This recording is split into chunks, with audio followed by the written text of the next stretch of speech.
بعض دفعہ اس لیے بھی شادی کی جاتی ہے کہ آپ کی ماں کی خدمت کرے وہ.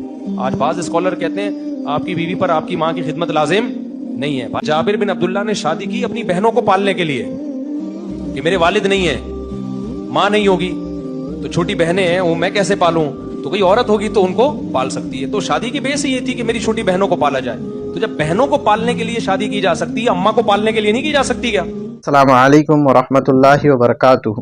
آپ نے بہت سارے اسلامک اسکالر سے یہ بات سنی ہوں گی کہ ایک عورت کے اوپر اس کے ساس اور سسر کی خدمت کی ذمہ داری نہیں ہے. اگر وہ چاہے تو اپنے شوہر سے اس بات کا مطالبہ کر سکتی ہے کہ وہ اپنے ماں باپ کے خدمت کا خود انتظام کرے اور وہ اس کو یعنی اس کے بیوی کو لے کر الگ تھلگ خود رہے.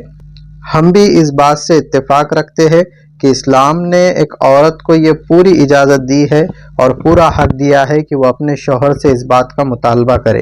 لیکن اسلام کا ایک اور نظریہ ہے جس کا ہمارے سامنے ہونا ضروری ہے. اس لیے آج کے ویڈیو کے اندر ہم اسی بات کو رکھیں گے کہ اسلام کا جو دوسرا ایک نظریہ ہے کہ اس نظریے کو ہم سامنے رکھیں گے اور اس بات کی بھی کوشش کریں گے کہ اس بارے میں حضرت مفتی طارق مسعود صاحب کی کیا رائے ہے, کہ انہوں نے اس بارے میں کیا رائے پیش کی. کیونکہ اسلام کے اندر ایک شعبہ ہے اخلاق کا, اور اخلاق کے اندر ایک اہم اور ضروری چیز ہے رحم. حدیث میں آتا ہے کہ رحمان رحم کرنے والوں پر رحم کرتا ہے. تم زمین والوں پر رحم کرو, آسمان والا تم پر رحم کرے گا.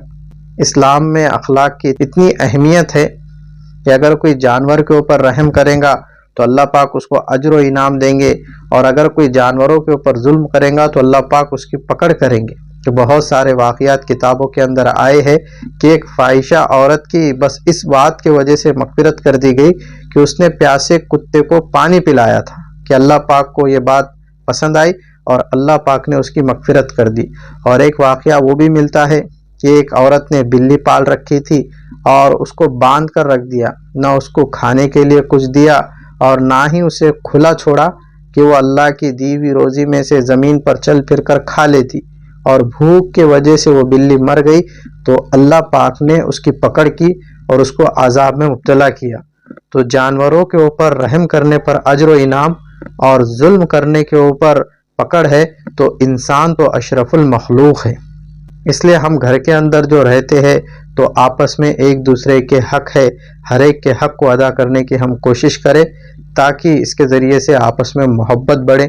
کیونکہ حدیث پاک کے مفہوم بات ملتی ہے.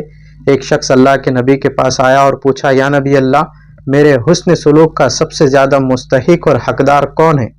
تو آپ علیہ الصلوۃ والسلام نے ارشاد فرمایا کہ تیری ماں. پھر اس شخص نے دوبارہ پوچھا تو اللہ کے نبی نے فرمایا کہ تیری ماں. اور جب تیسری مرتبہ بھی اس نے پوچھا کہ یا نبی اللہ, میرے حسن سلوک کا سب سے زیادہ مستحق اور حقدار کون ہے؟ تو اللہ کے نبی نے فرمایا کہ تیری ماں. اور چوتھی مرتبہ ارشاد فرمایا اللہ کے نبی نے تیرا باپ. اور پھر فرمایا کہ الاقرب فالاقرب, کہ جو جتنا زیادہ قریب ہو تجھ سے وہ اتنا ہی زیادہ مستحق ہے تیرے حسن سلوک کا. تو اس لیے ہم دیکھیں کہ آپس میں ہم جب ہمارے جو رشتے ہیں اس کے اندر ہم سے کون کتنا زیادہ قریب ہے. اس لیے آج کے ویڈیو کے اندر کہ اس عنوان پہ ہم حضرت مفتی طارق مسعود صاحب کی رائے معلوم کریں گے کہ انہوں نے اس مسئلے کے اوپر کیا رائے دی اور کیا کہا. آپ بھی سنیے. بعض دفعہ اس لیے بھی شادی کی جاتی ہے کہ آپ کی ماں کی خدمت کرے وہ. آج بعض اسکالر کہتے ہیں آپ کی بیوی پر آپ کی ماں کی خدمت لازم نہیں ہے. بھائی بعض دفعہ شادی اس لیے کی جاتی ہے کہ میری ماں کو سنبھالنے والا کوئی نہیں ہے. عورت کو زیادہ اچھا سنبھال سکتی ہے نا, واش روم میں لے جانا, اس کو نہلانا. تو بعض دفعہ شادی, کیونکہ جابر بن عبداللہ نے شادی کی اپنی بہنوں کو پالنے کے لیے کہ میرے والد نہیں ہیں, ماں نہیں ہوگی تو چھوٹی بہنیں ہیں وہ میں کیسے پالوں, تو کوئی عورت ہوگی تو ان کو پال سکتی ہے. تو شادی کی بیس یہ تھی کہ میری چھوٹی بہنوں کو پالا جائے. تو جب بہنوں کو پالنے کے لیے شادی کی جا سکتی ہے, اماں کو پالنے کے لیے نہیں کی جا سکتی کیا؟ تو اس لیے دین جو ہے نا, یہ جو آج کل کے کچھ اسکالر نے بالکل ہر چیز سے خواتین کو آزاد کر دیا ہے. بعض دفعہ مرد شادی اس لیے کرتا ہے بھائی میری ماں ہے تو اس کو سنبھالنا پڑے گا, اور خاندانی عورت سنبھالتی ہے. ایسی کیسی خواتین گزری جنہوں نے بڑھاپے میں ایسی ساسوں کی خدمت کی ہے, بالکل بیٹیاں بن کے خدمت کی ہے. تو مرد کا دل بھی وہ جیت لیتی ہیں, پھر مرد کا دل بھی بہت بڑا. اگر آپ کو ہمارا یہ ویڈیو پسند آیا ہے تو ہمارے ویڈیو کو شیئر کریں, ہمارے چینل کو سبسکرائب کریں تاکہ ایسے ہی ویڈیو ہم آپ کے لیے بناتے رہیں.